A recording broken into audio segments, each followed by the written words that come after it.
একই টি-20 বিশ্বকাপে Zimbabwe, Australia এবং শ্রীলঙ্কা দুই টিমকে হারিয়ে দিল এবং এটা হচ্ছে বিশ্ব রেকর্ড।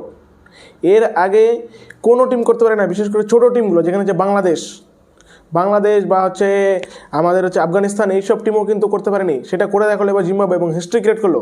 তারা এই প্রথম দুটো বড় দেশকে একসঙ্গে হারালো এবং সত্যিকারে এটা কিন্তু অসাধারণ এবং পুরো ক্রিকেট বিশ্বকে অবাক করে দিয়েছে।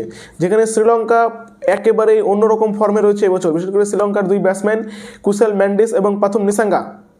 সেখানে এই শ্রীলঙ্কাকেও হারিয়ে দিল জিম্বাবুয়ে এবং শ্রীলঙ্কায় 178 রানের টার্গেট দিয়েছিল এবং শ্রীলঙ্কাতে 178 মানে কিন্তু অনেক। এবং এই 178 রানের টার্গেট চেস করতে নেমে জিম্বাবুয়ে 6 উইকেটে ম্যাচটি জিতে নিল এবং 19 ওভারের ম্যাচটি জিতে নিল। সেখানে শ্রীলঙ্কার হয়ে সবথেকে ভালো ব্যাটিং করে পাথুম নিসাঙ্গা। এর আগের ম্যাচে তিনি সেঞ্চুরি করেছিলেন অস্ট্রেলিয়ার বিরুদ্ধে, আজও তিনি 60+ স্কোর এবং তারই সঙ্গে অন্যান্য ব্যাটসম্যানরাও কিন্তু যোগদান করেছিলেন। এবং অন্যদিকে জিম্বাবুয়ের হয়ে তাদের ওপেনিং ব্যাটসম্যান বার্টেন, সত্যিকারে এই ছেলেটা অসাধারণ খেলা খেলেছে। অস্ট্রেলিয়ার বিরুদ্ধেও তিনি স্লো পিচে একদিক থেকে দাঁড়িয়েছিলেন, আজকেও তিনি একদিক থেকে দাঁড়িয়েছিলেন এবং তারই সঙ্গে সিকান্দার রাজা, ব্যাটিং বোলিং দুদিকে অসাধারণ। সিকান্দার রাজা হচ্ছে জিম্বাবুয়ে টিমের সাকিব আল হাসান। বাংলাদেশকে একটা সময় যেইভাবে সাকিব আল হাসান টানতো ব্যাটিং বোলিং দুদিকেই, সেটা এবার জিম্বাবুয়ের হয়ে সিকান্দার রাজা করছে এবং ক্যাপ্টেন্সি করেই এই প্রথম জিম্বাবুয়েকে এত বড় একটা জয় এনে দিল। এবং সত্যিকারের জিম্বাবুয়ে ফ্যানদের জন্য এটা সত্যি খুশির খবর এবং সেই সকল ফ্যানদের জন্য যারা ক্রিকেটটাকে ভালোবাসে।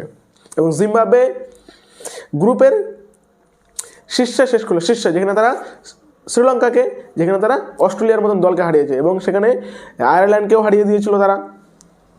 মানে অসাধারণ খেলা দেখালো জিম্বাবুয়ে এবং জিম্বাবুয়ে এই সুবিধার্থেই এই বছর সবথেকে বড় চুমুক দিল এবং তারা 6 উইকেটে হারিয়ে দিল শ্রীলঙ্কাকে এবং তারা পৌঁছে গেল সুপার 8-এ। সিকান্দার রাজা এবং তার যে টিম রয়েছে সেই টিম অসাধারণ টিম ম্যান হিসেবে খেলে পুরো জিম্বাবুয়ের টিমকে অন্য লেভেলে নিয়ে চলে গেছে এবং জিম্বাবুয়ের খেলাটাকে একেবারে অন্য জায়গায় নিয়ে চলে গেছে। এটাই হচ্ছে জিম্বাবুয়ের হচ্ছে সাফল্য, এটা হচ্ছে জিম্বাবুয়ের হচ্ছে ক্রিকেটের মূল মন্ত্র, যে অ্যাজ এ টিম হিসেবে আমাদেরকে খেলতে হবে, আমাদেরকে জিততে হবে, বিশ্বকাপে নিজেদেরকে প্রমাণ দিতে হবে। সেটা প্রমাণ দিল তারা। যেই জিম্বাবুয়ে 2-3 বছর আগে আঠা লাগিয়ে খেলতো, বুটের মধ্যে আঠা লাগিয়ে খেলতো, তাদের কাছে ম্যাচের বুট ছিল না, তাদের কিট ছিল না, সেই জিম্বাবুয়ে আজ অস্ট্রেলিয়া এবং শ্রীলঙ্কার মতন দলকে হারাচ্ছে। এটাই হচ্ছে ক্রিকেট, এর জন্য হচ্ছে ক্রিকেট এত সুন্দর। ধন্যবাদ।